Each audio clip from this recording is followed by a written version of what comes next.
Bonjour Guy Patrick Aubien, merci de me recevoir chez toi. Guy Patrick Aubien, je t'avais dit que je te rendrais régulièrement visite parce que tu occupes un poste important dans la sphère décisionnelle de l'État, dans le gouvernement d'Ali Bongo. Tu es ministre de la Santé. Je crois que tu n'es pas seulement ministre du coronavirus, tu es ministre de la Santé.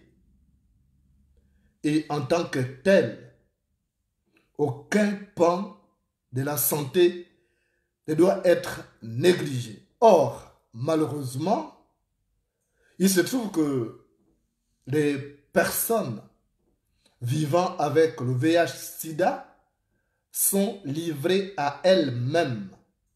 Il manque cruellement d'antirétroviraux sur l'ensemble du territoire gabonais. Et par manque de médicaments, beaucoup de Gabonais meurent. Ce n'est pas normal qu'au XXIe siècle, les gens meurent encore de cette maladie qui n'est pas du tout une fatalité. Il faut absolument corriger ça. Il faut régler ça dans l'immédiat. Ce n'est pas normal que les gens meurent encore du sida. Comment comprendre que dans un pays sérieux, dirigé par des gens sérieux, habité par des gens sérieux, on puisse manquer d'antirétroviraux, que les gens soient contraints de mourir? Guy Patrick, ou bien je vis dans un pays développé et dans ce pays, les gens ne meurent pas du sida. Même des maladies opportunistes, parce que les traitements sont suivis à la lettre et il n'y a pas rupture des stocks de médicaments.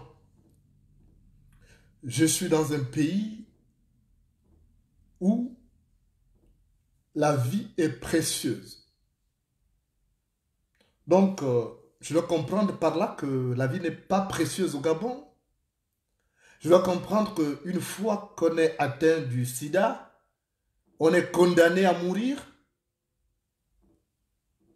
Pourquoi tu ne fais pas preuve de la même célérité pour régler le problème d'antirétroviraux comme tu l'as fait avec le coronavirus?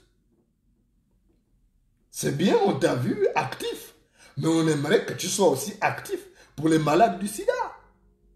Le sida est même plus dangereux que votre histoire de corona. On aimerait te voir aussi actif, Guy Patrick. Vois-tu, mon jugement n'est pas une sentence, mais j'en viens à conclure que tu choisis des maladies à prioriser en fonction du pouvoir financier qu'elles comportent. Parce qu'on ne peut pas comprendre qu'on puisse manquer d'antirétroviraux au Gabon. Un pays pétrolier quand même. Il manque d'argent pour essayer d'aider. Il y a combien, je ne sais pas. Quand j'ai quitté le Gabon, on me parlait de 53 000 séropositifs. Je ne sais pas combien il y en a aujourd'hui. Sur 2 millions d'habitants. Est-ce que tu vois le risque majeur qu'il y a de voir le Gabon être rayé de la carte? Et j'ai suivi, puisque moi, j'ai les chaînes gabonaises, j'ai su l'information pour être proche du Gabon. J'ai suivi l'autre jour qu'il y a une bonne quantité qui s'est évanouie dans la nature. Parce que cette personne cherche des médicaments, n'ayant pas d'antirétroviraux, ils sont obligés d'aller voir des tradithérapeutes. Est-ce que tu as même les risques de contamination dans ces milieux traditionnels où les gens ne prennent pas les dispositions hygiéniques? Vois-tu, Guy Patrick, ou bien tout le monde est exposé à cette maladie. Il faut donc faire preuve de circonspection quand on traite de ces sujets. Parce que on peut se trouver aussi soi-même contaminé. Guy Patrick Obian, ne l'oublie jamais. La partie de la serviette qui est sur les fesses aujourd'hui, c'est la même partie qui essuiera le visage demain. La partie de la serviette qui essuie les fesses aujourd'hui, c'est la même partie de la serviette qui essuiera le visage demain. Donc, il faut œuvrer pour un réapprovisionnement régulier, qu'il n'y ait pas rupture de stock. La France, qui est un pays qui nous sert de référence, les gens qui souffrent de cette maladie sont considérés comme des personnes prioritaires. Elles ont accès aux médicaments. Et en plus, les choses ont évolué. Avant, il fallait prendre, je crois, 18 comprimés par jour. Aujourd'hui, c'est réduit à un seul comprimé par jour. Donc, quelque part, on a facilité la tâche aux gens. On ne demande plus beaucoup. Parce que les huiles comprimées, c'était compliqué pour satisfaire les désirs de tout le monde au Gabon, tous ceux qui sont atteints de cette maladie. Mais aujourd'hui, c'est un seul comprimé qui suffit. Comment comprendre que on a fait l'économie numéraire, mais vous n'êtes pas dans la capacité de fournir ces médicaments au Gabon, de garantir. Mais la santé pour tous, que vous clamez Urbi et Orbi, ça passe par tout ça, la prise en compte de toutes ces maladies. Vous vous targuez d'avoir construit des hôpitaux de pointe. Je vous le concède à votre niveau. Mais des hôpitaux sans médicaments sont des mouroirs, Guy Patrick Obiang. Il faut faire extrêmement attention. Vous croyez parfois faire du mal aux Gabonais, mais vous faites du mal à vous-même. Parce que le piège du malchanceux n'attrape que son chien. Le piège du malchanceux n'attrape que son chien. Est-ce que parce qu'on est atteint du sida, qu'on est condamné à mourir? Je suivais une émission l'autre jour sur une chaîne française d'un Français qui disait que ça fait 20 ans qu'il a la maladie. Mais il est bien portant. C'est à croire que vous faites tout pour précipiter les Gabonais vers le tombeau. Quel est ce comportement? Moi, je ne comprends pas. Qu'est-ce qui se passe dans vos têtes? Qu'est-ce qui se passe pour que vous négligez un pas important de la santé de la population gabonaise? J'ai vu que par le passé, on disait ministère de la Santé et de la population. Mais il ne peut pas avoir santé sans population. Mais si toute la population est décimée, vous allez diriger quoi? Parce qu'un État, c'est l'espace et des habitants. Mais si vous laissez vos compatriotes mourir, vous allez diriger quel pays? Un État, c'est ça que moi j'ai appris.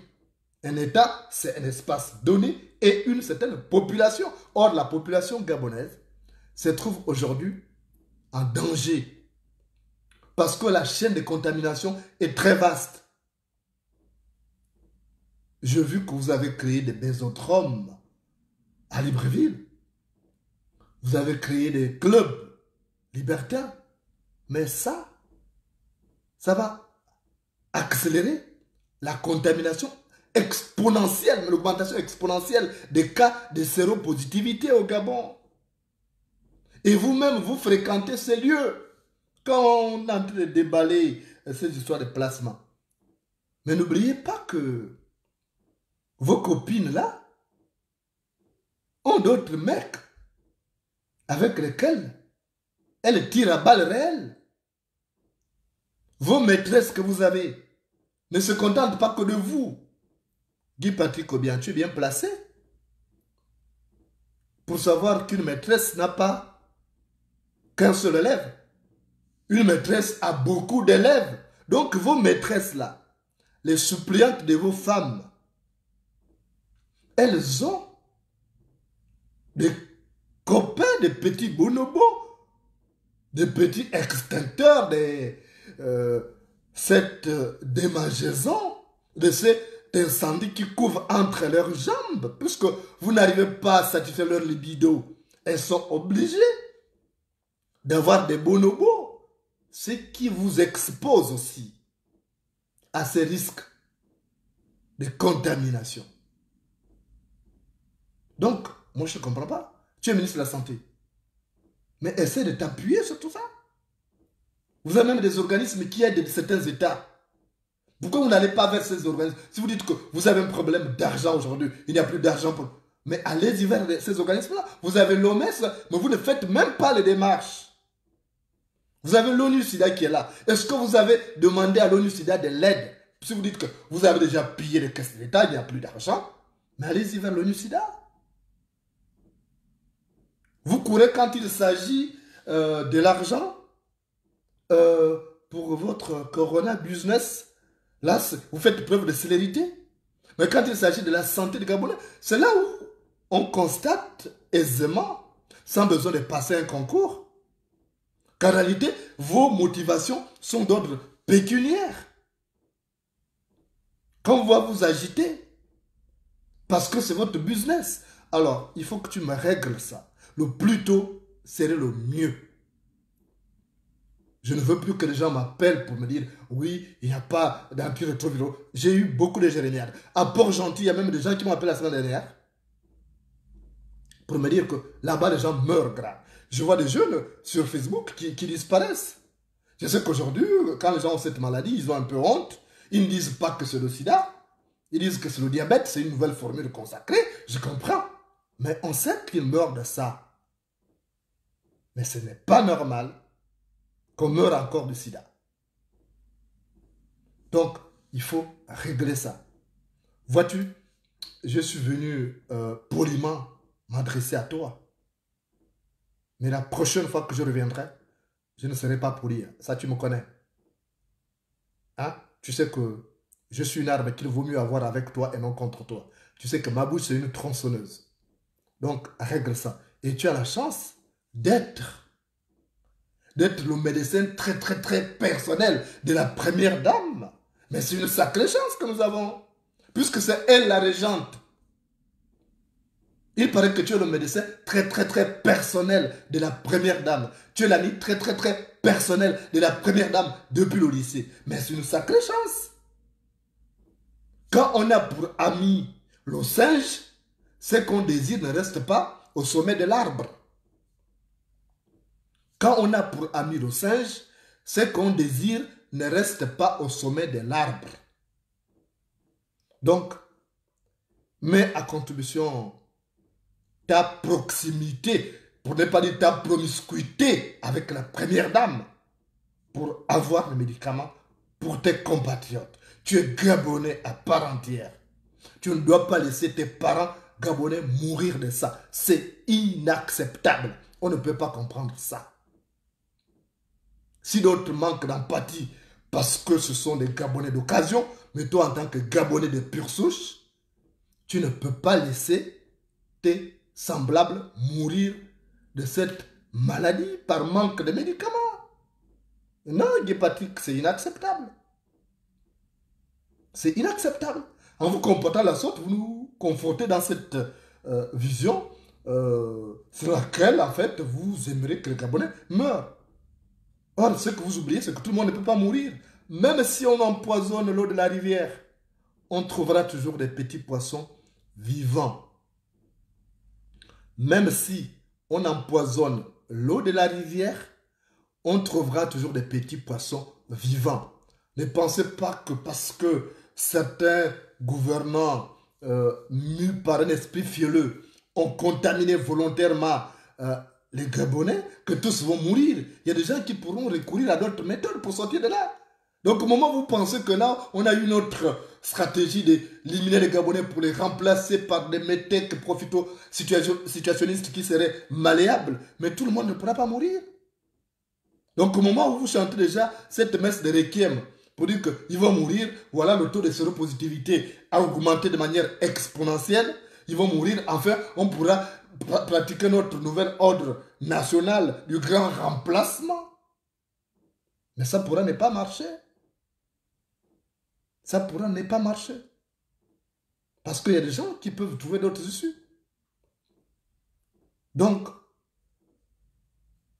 le gouvernement, dans ses missions régaliennes, se doit d'équiper les hôpitaux de ces antirétroviraux, les centres, les CTA d'antirétroviraux. Il faut donc régler ça. Et moi, je te fais confiance.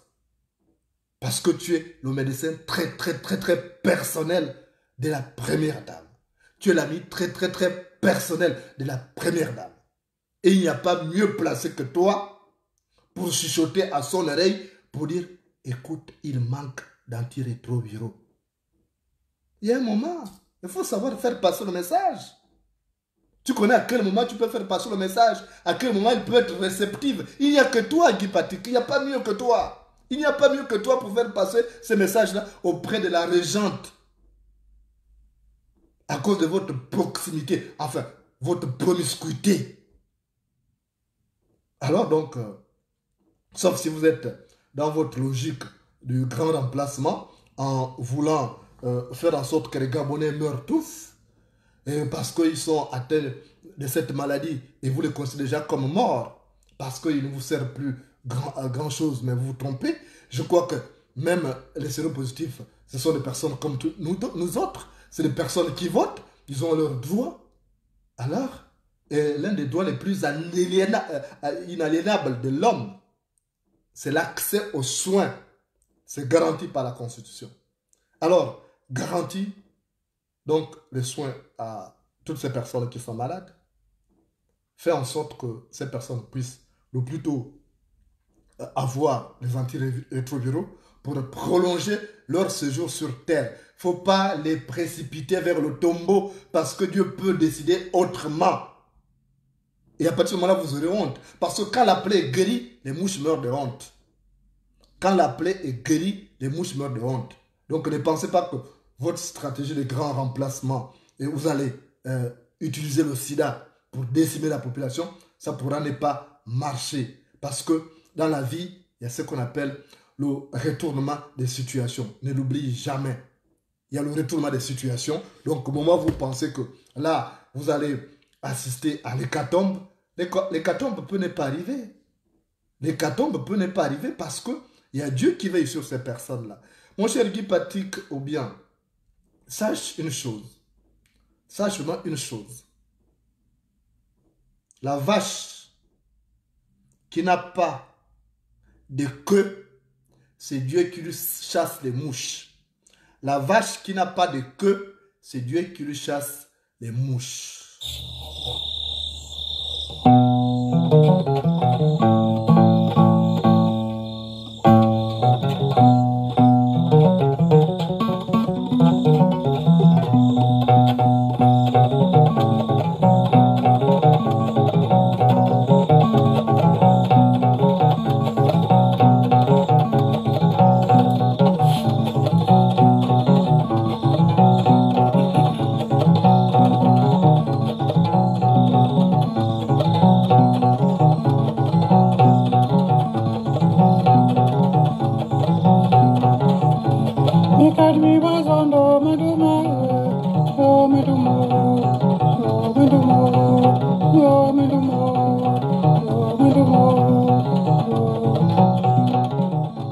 Mon cher Guy Patrick Obiang, ne jamais célébrer une messe de requiem pour quelqu'un qui n'est pas encore mort.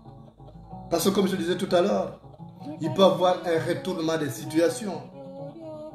Or, vous avez cette fâcheuse habitude de célébrer la mort des gens qui vivent encore, comme vous le faites aujourd'hui avec ceux qui souffrent du sida, qui n'ont pas volontairement voulu avoir la maladie, mais qui ont eu cette guigne de l'attraper. Donc au moment où vous célébrez cette messe de requiem pour ces personnes qui sont encore en vie, vous pouvez assister à une situation rocambolesque.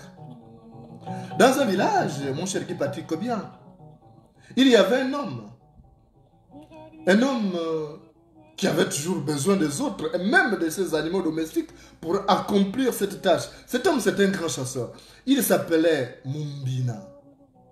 Alors Mumbina avait son chien. Son chien, compte tenu des services que son chien lui rendait, il avait surnommé son chien « Fait du bien ».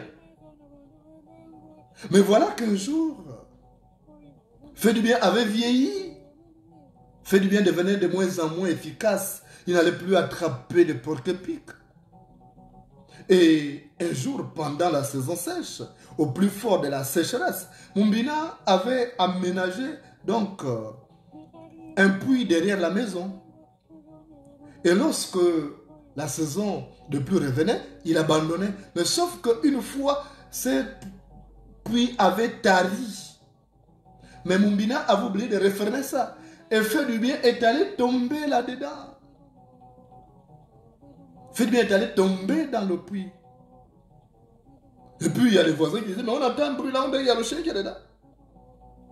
Et les enfants sont venus regarder, les enfants de Mumbina. Ils ont vu que c'était Fait du bien qui était au fond du puits, qui demandait de l'aide. Mais Mumbina a dit, oh, il me sert à quoi? Il n'attrape plus du gibier, il n'a plus de dents. Pourquoi? Laissez-le, qu'il meure là-bas, on va l'enterrer. Alors il faut couvrir. Il faut seulement l'enfermer avec la terre qui est là. Alors il faut... Donc la messe de requiem des faits du bien était déjà célébrée. Mais sans le savoir. C'est Dieu qui a le dernier mot. Donc les enfants se sont mis à vouloir enterrer fait du bien vivant. Donc ils versaient du sable. Mais ils oubliaient qu'à chaque fois que le sable atterrissait sur le dos de fait du bien bousculait le dos comme ça. Et puis le sable descendait et lui il montait dessus.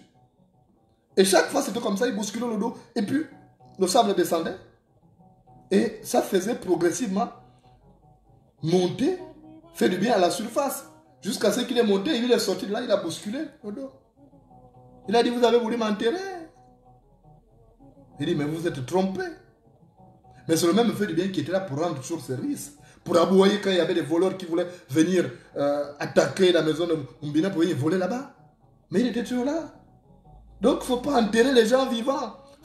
Il ne faut jamais enterrer un être vivant. Il ne faut pas l'enterrer.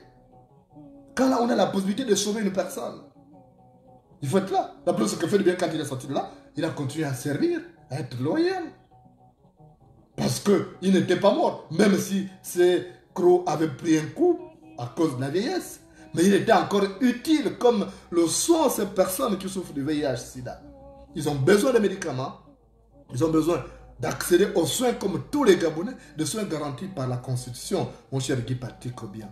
Et comme tu es l'ami très personnel de la première dame, tu es le médecin très personnel de la première dame, alors je compte sur toi pour régler ces problèmes afin que les antirétroviraux reviennent au Gabon. Merci de m'avoir reçu chez toi.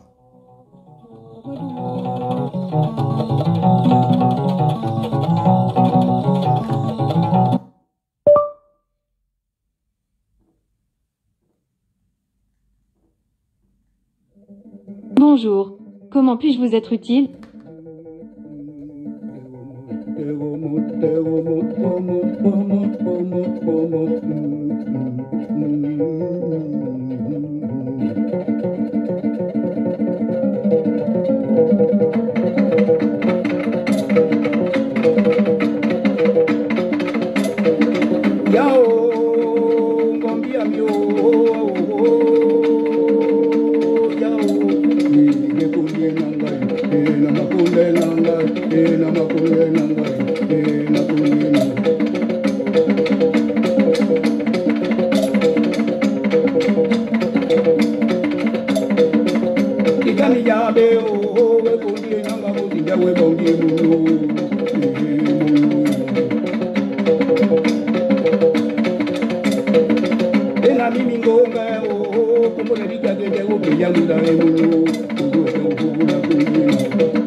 Kundie nanga o, kundie nanga o, kundie nanga o.